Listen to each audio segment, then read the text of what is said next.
हम इस महाप्रसंग जो है पढ़ाई के लिए है, वर्ग 5 से लेकर 8 तक के लिए विज्ञान के विशेष जानकारी छोटे छोटे बिंदु में इस YouTube के माध्यम से आप सभी तक पहुंचाने का कोशिश किया जा रहा है, ताकि छोटी सी बिंदु सुनते ही विद्यार्थी को याद हो जाएगा और ज़्यादा परेशानी झेलने की ज़रूरत नहीं है। तो आइए विषय बिंदु पर बात करते हैं। मैं ऐसा उम्मीद करता हूं कि लगभग 5वां से लेकर 8वां तक के छात्र छात्राओं को जो सरकारी विद्यालय पढ़ते हैं उसको विशेष जानकारी अभी बायोलॉजी के नहीं हो पाया होगा, क्योंकि इतना वो लोग रुचि के साथ नहीं पढ़ाई करते हैं। तो आइए जानते हैं विज्ञान विशेष ज्ञान के संबंध प्रकृति के हमारे कनक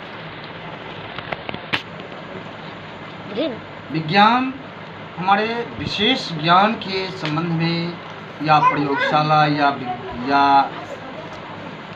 पौधे के विज्ञान हो या शारीरिक बनावट की ज्ञान हो, इन तमाम ज्ञान हम अपने विज्ञान के माध्यम से जानते हैं। विशेष ज्ञान को विज्ञान कहते हैं। विज्ञान वह ज्ञान की प्रशाखा है जिसमें हम सभी विषय के बिंदु पर एक एक बड़ी गहराई से बारीकी से जानते हैं और अध्ययन करते हैं। इस पढ़ाई अंतर्गत बायोलॉजी BILOGY बायोलॉजी, उसमें उत्सर्जन एक शारीरिक ऐसा प्रक्रिया है जो उत्सर्जन कहलाता है। जैसे शरीर के माध्यम से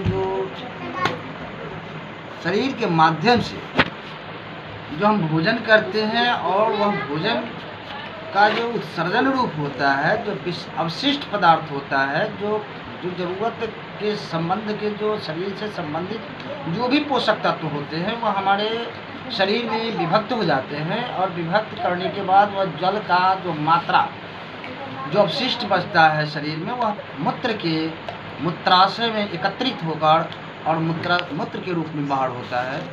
वह विशिष्ट होता है, वह गंदा होता है। वह शरीर के गंदे पदार्थ बाहर आते हैं, और कुछ भोजन के अंश जो हमारे पोषक तत्व जो भी शरीर में जो उपलब्ध है, जो पोषक तत्व जिससे हमारा शरीर का ऊर्जा तैयार होता है, शक्ति तैयार होता है, वह वैसे तत्व अवशिष्ट कर लेते हैं, शोषण कर लेते हैं, शरीर रिजर्व कर लेता है, ऑब्जर्व कर लेता है, और भोजन का जो अवशिष्ट पदार्थ होता है, जो कचरा पदार्थ होता है, वह मल के रूप में बाहर आता है। इस प्रकार से हम लोग उत्सर्जन यानी त्याग करना, और उत्सर्जन का दूसरा प्रारूप हम जानते हैं कि पसीना भी हमारे शरीर का एक उत्सर्जन पदार्थ है, उत्सर्जन अंग है। जितने भी हमारे शरीर में रोयां हैं, छोटे छोटे महीन बाल हैं, उसमें छोटे छोटे छिद्र होते हैं, और शरीर का जो अवशिष्ट यानी कचरा, शरीर के कचरा जो है से पसीना के द्वारा बाहर होता है, वह भी उत्सर्जन का ही अंग है। तो ग्रंथि दो प्रकार का होते हैं। एक श्वेत ग्रंथि जो छोटे छोटे रोए के रूप में होता है, और पसीना उस माध्यम से शरीर से गंदे अवशिष्ट पसीना बाहर आता है, और मल मूत्र पसीना तीनों हमारे शरीर का त्याग प्रक्रिया है। और त्याग प्रक्रिया होने से हमारा शरीर बिल्कुल स्वस्थ बना रहता है। यदि इसमें थोड़ा भी कमी आ जाता है तो हमारी तबीयत खराब हो जाता है।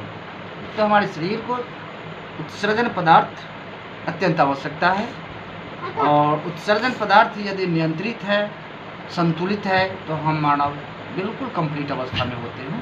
इस प्रकार से हम उत्सर्जन के परिभाषा और उदाहरण सहित जाने हैं।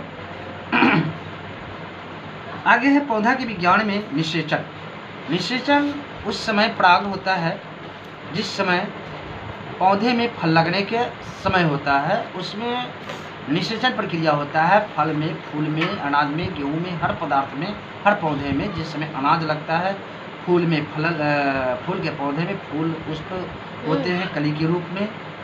पराग एकदम छोटे छोटे महीन से होते हैं निषेचन, और पराग एकदम महीन आटे की तरह, मैदा की तरह होता है, छूने से हाथ में लगता है।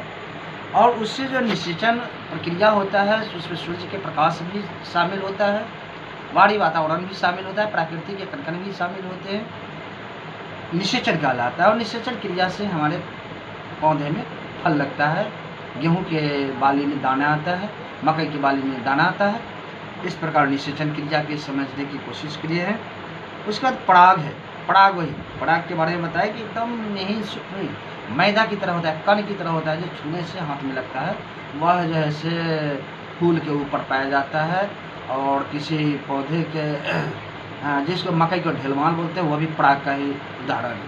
मकई के ढेलवान छूने से जैसे आटा की तरह, मैदा की तरह, हाथ में अबीर की तरह लगता है, वह जो है से पराग के अंतर्गत आता है।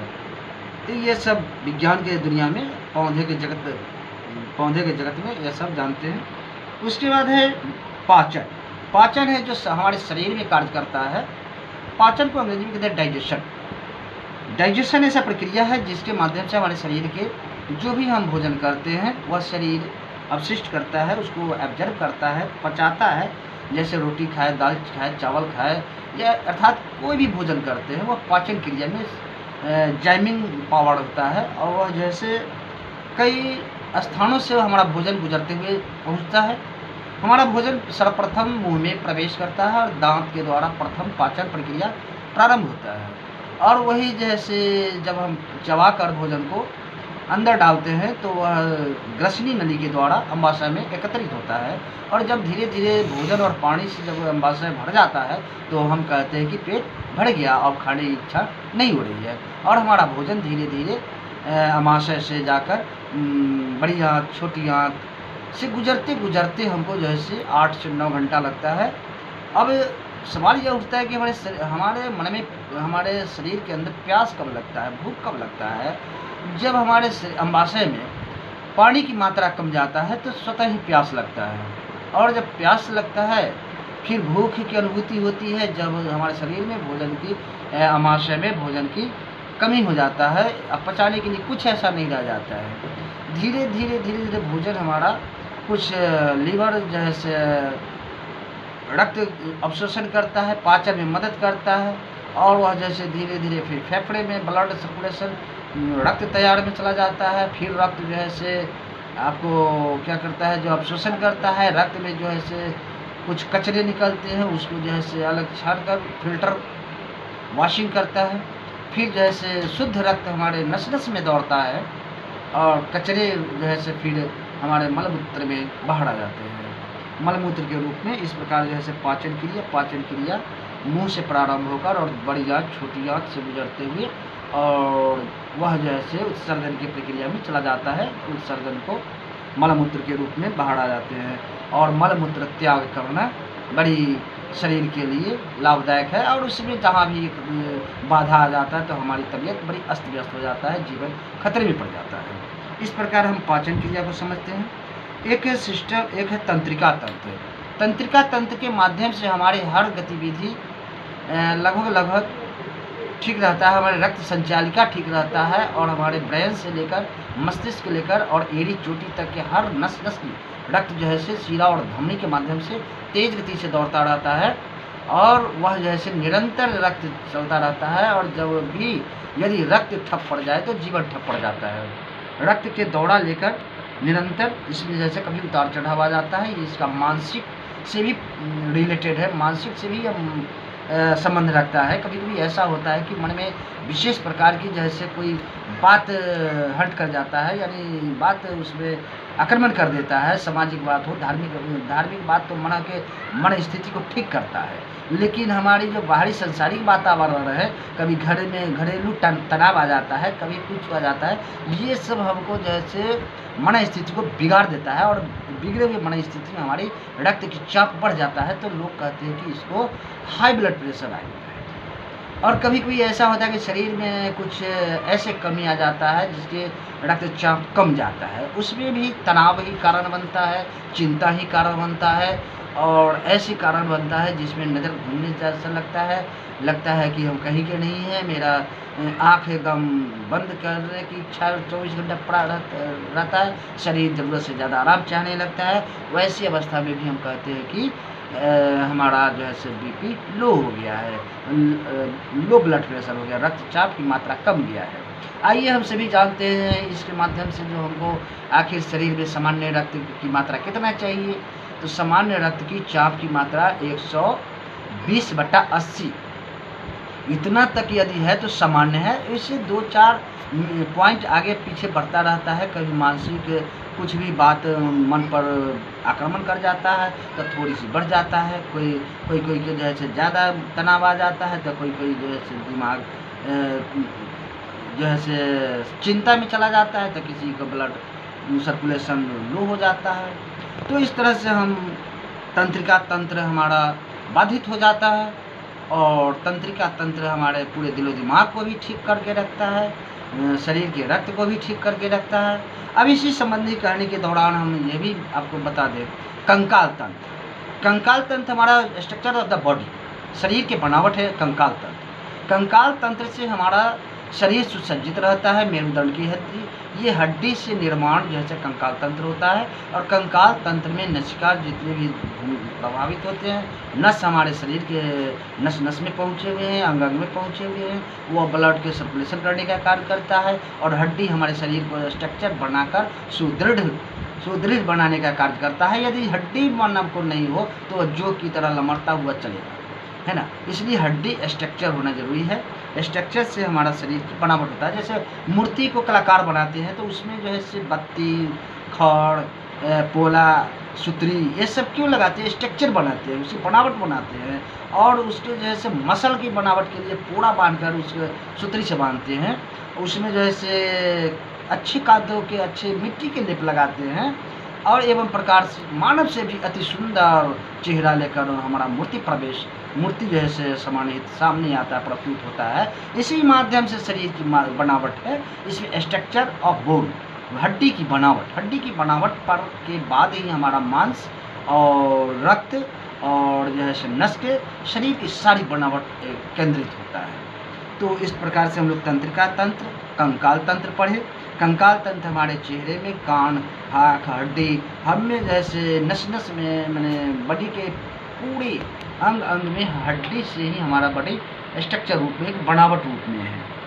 नाक की हड्डी, कान की हड्डी, गले की हड्डी, फेफड़े की हड्डी, ये हाथ की हड्डी, उंगली की हड्डी, सारी हड्डी अलग अलग समानिहित है। भगवान ने बड़ी सोच समझकर शरीर का बनावट किया है, निर्माण किया है। और अंतिम पॉइंट है प्रजनन तंत्र। प्रजनन तंत्र वह तंत्र है जिससे हम आनुवंशिकता तैयार करते हैं, अपने ही जैसे संतान की उत्पत्ति करते हैं। वंश की चलाने की वह प्रवृत्ति है। उस तरह से धार्मिक प्रवृत्ति से भी देखते हैं तो ब्रह्मा है, वह जैसे शरीर का स्ट्रक्चर करते हैं। ट्यूबर ऑफ वुमेन, यानी गर्भाशय में बच्चे को निर्माण होता है, स्ट्रक्चर होता है, जिसको प्रजनन प्रक्रिया करते हैं। प्रजनन प्रक्रिया हमारे प्रकृति के कण भी करता है। पेड़ भी अपने समान पेड़ की जन्म देता है। अंडे बत्तख के रूप में विभिन्न प्रकार के जीव जंतु भी अपने अपने वंश चलने के लिए, कुत्ते बिल्ली भी अपने बच्चे को जन्म देते हैं, मानव भी अपने बच्चे को जन्म देते हैं। कुत्ते बिलाई, भैंस, गाय सब अपने अपने वंशिक को चलने के लिए, इस सृष्टि को चलने के लिए अलग अलग जैसे बॉडी का निर्माण जो जैसा है वैसा देता है। अब हम धर्मशास्त्र के आधार से भी इसको अटैचमेंट करके प्रमाणित करके देख लेते हैं कि बॉडी का निर्माण अलग अलग केंद्रों में किया गया है। भगवान ने अलग अलग किया है, ब्रह्मा ने, है ना। तो इस जैसे अंडज, पिंडज, उखमज, स्थावर अलग अलग किया है। तो इसको पढ़ाई में जोड़ना हम उचित नहीं समझते हैं, क्योंकि ये छात्र है, ये छात्र के जीवन संवारने का पॉइंट है। तो मैं उम्मीद करता हूँ कि क्लास 5 to 8 तक के बच्चों के ये जो है से जो डिफरेंट किया गया है, डिफरेंशिएट किया गया है, प्रभाषित किया गया है और उदाहरण के साथ 5-6 बिंदु पर जैसे आज के इस केंद्र में आज की क्लास में किया गया है, ये बहुत अच्छा लगेगा और बच्चे बार बार सुने और बिना परिश्रम के फटाफट याद होता जाएगा और पढ़ाई आसान होता जाएगा। इस तरह से इसी YouTube के माध्यम से हम हर सब्जेक्ट की जानकारी आप तक के लिए भेजते रहेंगे। आप सभी जैसे इसको हार्दिक अभिनंदन के साथ और रुचि के साथ हमारे विद्यार्थीगण से अनुरोध है कि कम परिश्रम में ज़्यादा जानकारी प्राप्त करते रहें। इसको सब्सक्राइब करें, लाइक करें, शेयर करें और जब सब्सक्राइब किए रहेंगे तो हर जानकारी आप तक तुरंत के तुरंत पहुँचेगा। थैंक यू आईडी, हाँ, आप इस माध्यम से आईडी भी समझ लेंगे। अरुण कुमार U@M@G डायल करेंगे और आप तक पहुंचेगा यह सेवा। मेरा नंबर 77 39 21 42 67 डायल करने के बाद यूट्यूब में जाना है और अरुण कुमार U@M@G डायल करना है। ये सेवा आप तक अविलंब पहुंचेगा और फिर जैसा होगा फिर अगले क्लास में हम सभी मिलेंगे। Thank you very much. जय जय सरस्वती माता की जय।